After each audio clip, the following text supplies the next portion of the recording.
A laboratory study of fear. The case of Peter.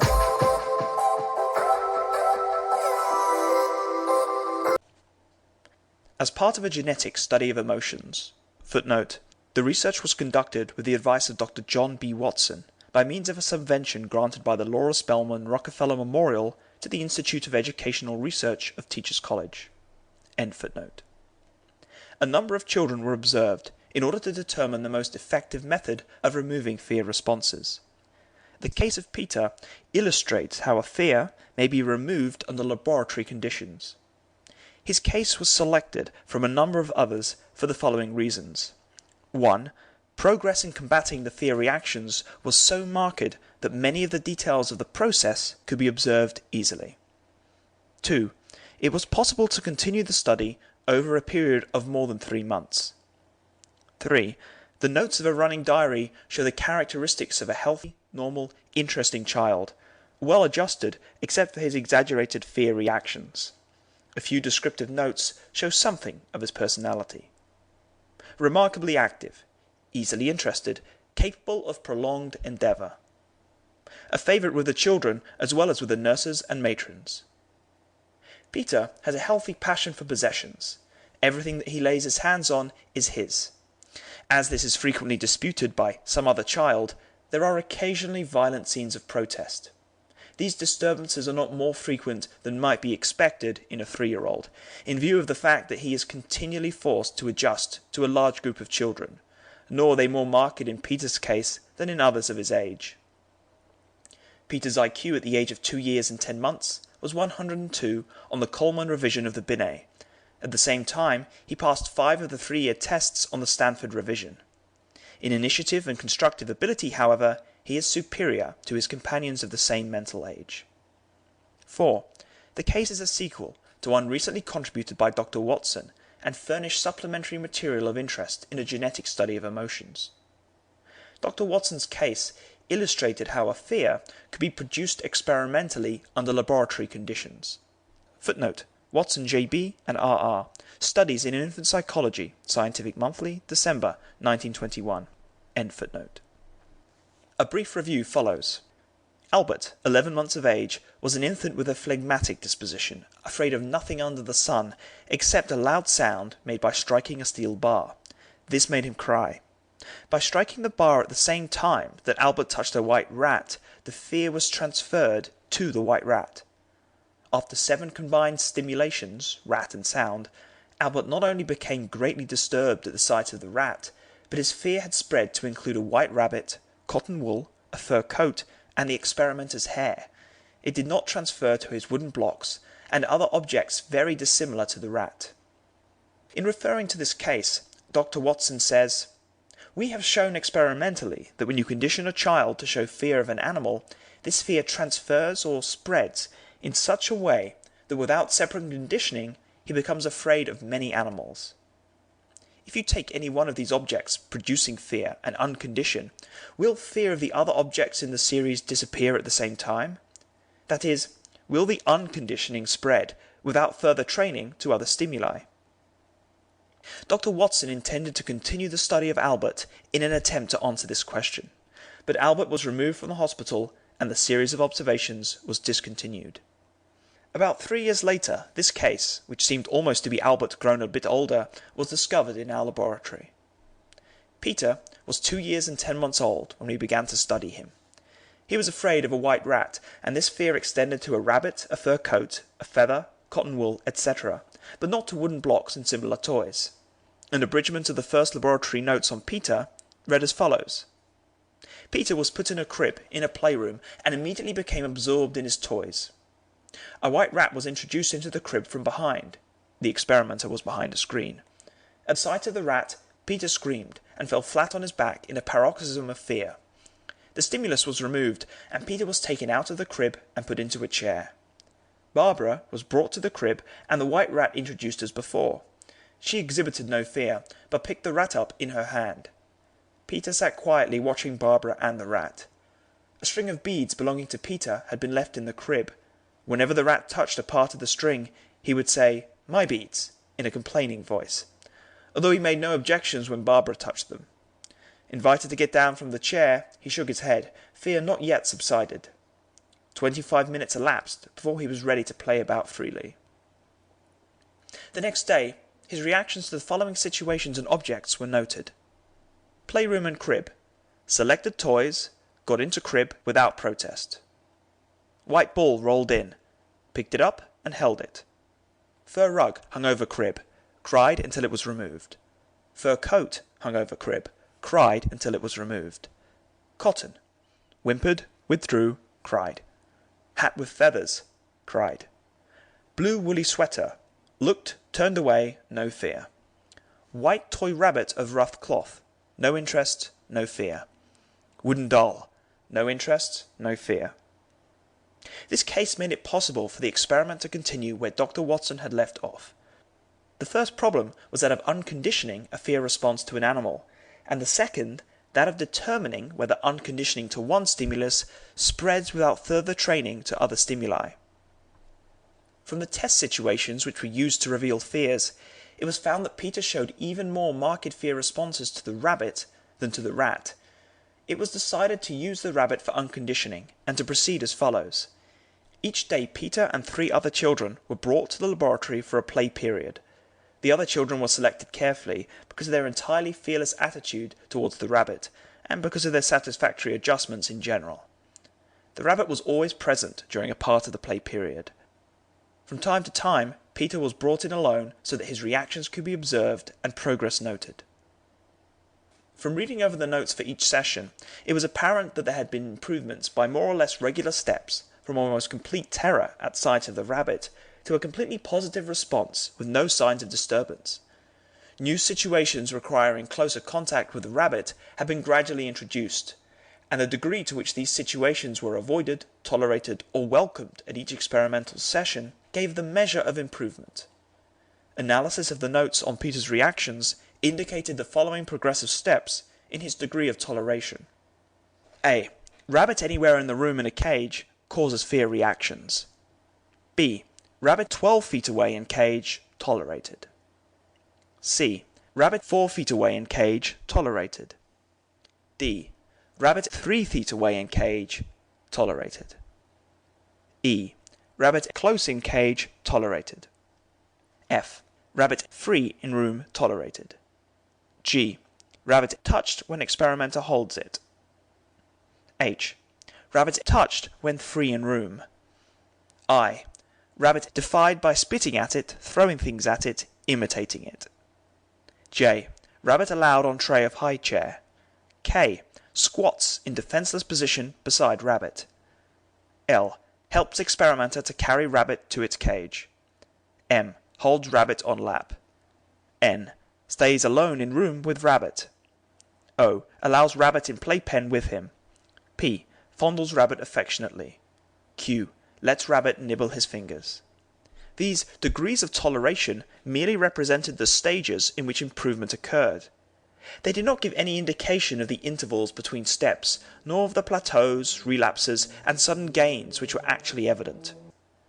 To show these features, a curve was drawn by using the 17 steps given above as the y-axis of a chart, and the experimental sessions as the x-axis.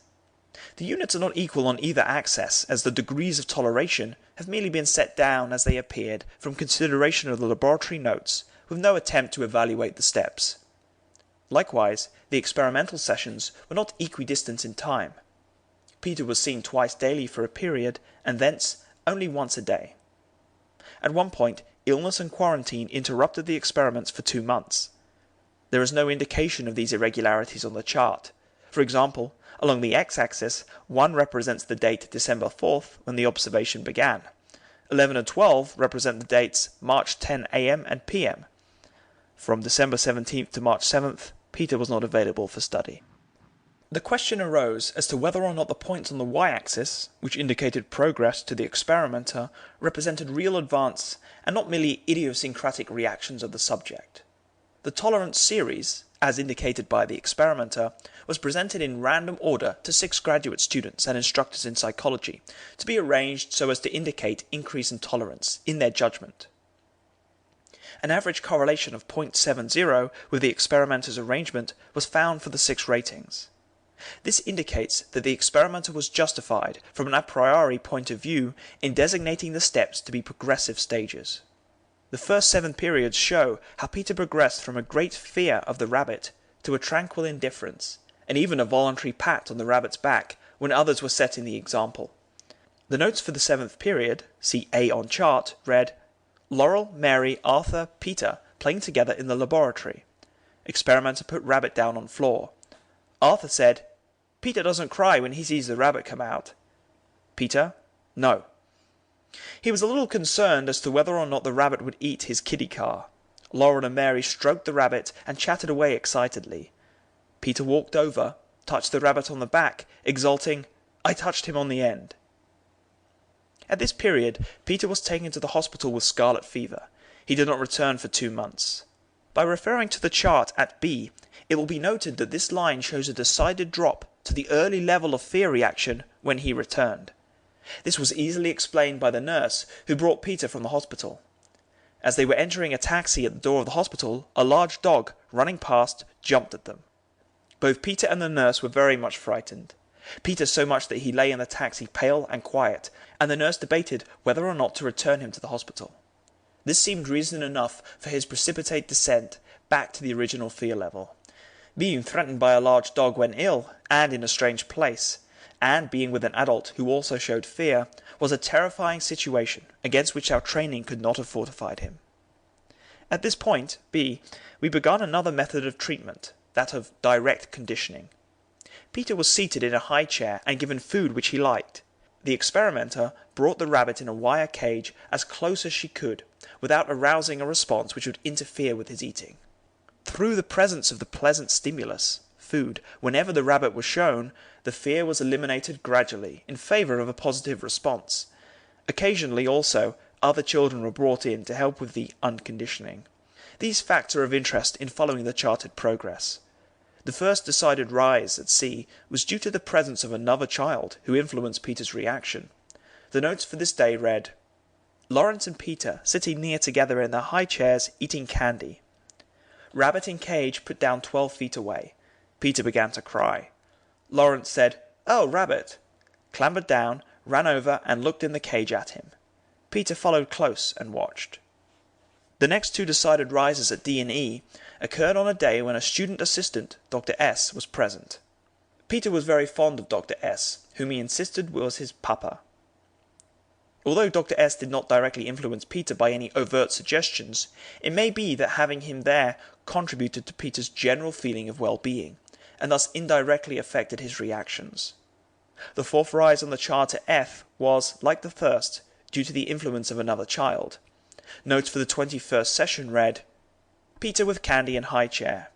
Experimenter brought rabbit and sat down in front of the tray with it.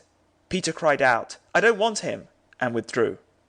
Rabbit was given to another child sitting near to hold. His holding the rabbit served as a powerful suggestion. Peter wanted the rabbit on his lap and held it for an instant. The decided drop at G was caused by a slight scratch when Peter was helping to carry the rabbit to his cage. The rapid ascent following shows how quickly he regained lost ground. In one of our last sessions, Peter showed no fear, although another child was present who also showed marked disturbance at sight of the rabbit. An attempt was made from time to time to see what verbal organisation accompanied this process of unconditioning. Upon Peter's return from the hospital, the following conversation took place. Experimenter. What do you do upstairs, Peter? The laboratory was upstairs. Peter. I see my brother. Take me up to see my brother. Experimenter. What else will you see? Peter. Blocks. Peter's reference to blocks indicated a definite memory as he played with blocks only in the laboratory. No further response of any significance could be elicited. In the laboratory, 2 days later, he had seen the rabbit once in the meantime, he said suddenly, Beads can't bite me. Beads can only look at me. Towards the end of the training, an occasional, I like the rabbit, was all the language he had to parallel the changed emotional organisation. Early in the experiment, an attempt was made to get some measure of the visceral changes accompanying Peter's fear reactions. On one occasion, Dr. S determined Peter's blood pressure outside the laboratory, and again later in the laboratory, while he was in a state of much anxiety caused by the rabbits being held close to him by the experimenter. the diastolic blood pressure changed from 65 to 80 on this occasion. Peter was taken to the infirmary the next day for the routine physical examination and developed there a suspicion of medical instruments, which made it inadvisable to proceed with this phase of the work. Peter has gone home to a difficult environment, but the experimenter is still in touch with him. He showed in the last interview, as on the later portions of the chart, a genuine fondness for the rabbit.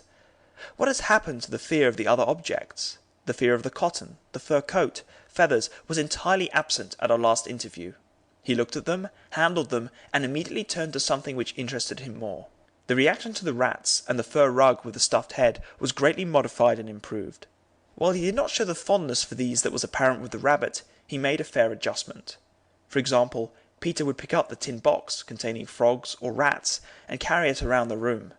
When requested, he picked up the fur rug and carried it to the experimenter. What would Peter do if confronted by a strange animal? At the last interview, the experimenter presented a mouse and a tangled mass of angleworms. At first sight, Peter showed slight distress reactions and moved away, but before the period was over, he was carrying the worms around and watching the mouse with undisturbed interest. By unconditioning Peter to the rabbit, he has apparently been helped to overcome many superfluous fears, some completely, some to a less degree. His tolerance of strange animals and unfamiliar situations has apparently increased. The study is still incomplete. Peter's fear of the animals which were shown him was probably not a directly conditioned fear. It is unlikely that he had ever had any experience with white rats, for example. Where the fear originated, and with what stimulus, is not known, nor is it known what Peter would do if he were again confronted with the original fear situation. All of the fears which were unconditioned were transferred fears, and it has not yet been learned whether or not the primary fear can be eliminated by training the transfers. Another matter which must be left to speculation is the future welfare of the subject. His home consists of one furnished room, which is occupied by his mother and father, a brother of 9 years, and himself. Since the death of an older sister, he is the recipient of most of the unwise affection of his parents. His brother appears to bear him a grudge because of this favoritism, as might be expected. Peter hears continually, "Ben is so bad and so dumb, but Peter is so good and so smart." His mother is a highly emotional individual who cannot get through an interview, however brief, without a display of tears. She is totally incapable of providing a home on the $25 a week which her husband steadily earns. In an attempt to control Peter, she resorts to frequent fear suggestions. "Come in, Peter, someone wants to steal you." To her erratic resorts to discipline, Peter reacts with temper tantrums. He was denied a summer in the country because his father forgets he's tired when he has Peter around. Surely a discouraging outlook for Peter. But the recent development of psychological studies of young children and the growing tendency to carry the knowledge gained in the psychological laboratories into the home and school induce us to predict a more wholesome treatment of a future generation of Peters. Teachers College, Columbia University. Accepted for publication by John B. Watson. End of A Laboratory Study of Fear, The Case of Peter.